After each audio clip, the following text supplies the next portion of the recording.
against you. You alone have I sinned. I was using Psalm 51 this morning for my confessional prayer. At the top of the page in my English Bible, and NABRE, because honestly my Hebrew is atrocious, I have these words written in their original Hebrew. L'cha levagcha hkata'tiy. It is a deep and profound truth that all harm we do, whether we intend it or not, is harm against God. When we hurt someone else, we hurt God. When we injure another human being, when we're cruel to an animal, when we act with aggression, fear, or selfishness, we're causing injury to God himself, and as David said, to God alone. What is also profound is the word here used is khata, to miss one's target, to err, or to make a mistake. All such mistakes are errors, which negatively impact God, no matter how well-intentioned it was to begin with. This is why also that to love one's neighbor as oneself is also to love God. And in loving God with all of our heart, soul, strength, and mind, we will love the person next to us as ourselves.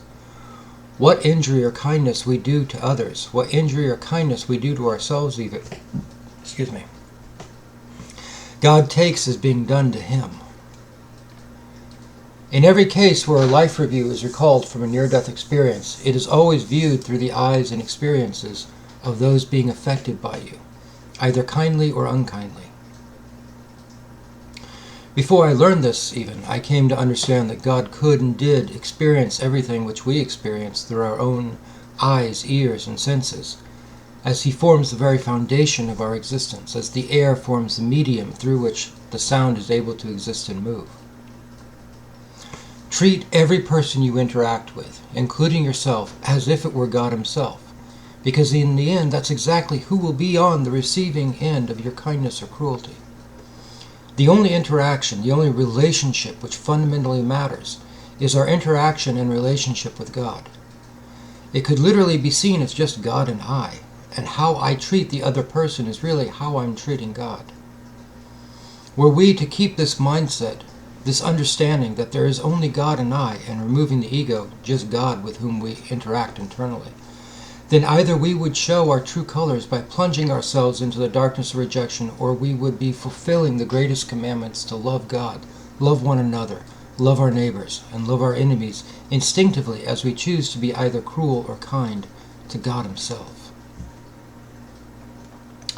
The mistake which many make when engaging with the idea that God is the underlying foundation, the medium through which all creation vibrates and moves, is when they call themselves God. This is the important point of understanding which people, either for or against this idea, miss entirely. My very existence relies on God's existence in order to be, but I, that is my ego or self, is not God. I am the aggregate or amalgam of my experiences, biology, and choices. I am essentially code, like computer code. I am an idea, brought to life by patterns of vibrations and wavelengths. I am constantly changing, moving, evolving from one person to the next, with each moment, and am never the same I twice. Does this ego exist? Only as an idea, lines of code which are constantly being written and rewritten, smoke dancing on the wind. This ego, this self, is not God, nor ever will be. The sound is not the air through which it moves, yet the sound must have the air in order to be heard.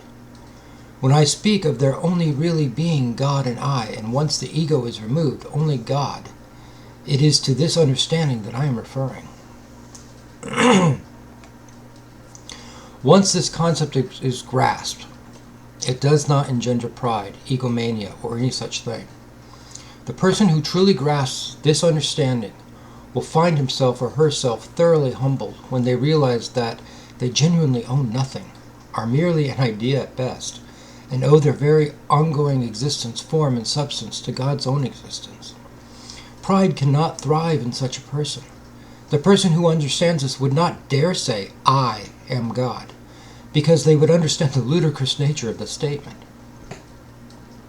Yet the person who understands the concept would understand that the very foundation of their being is God, and thus the very foundation of their being is also love, because God is love. Pride cannot survive this infinite ocean, but dissolves in it.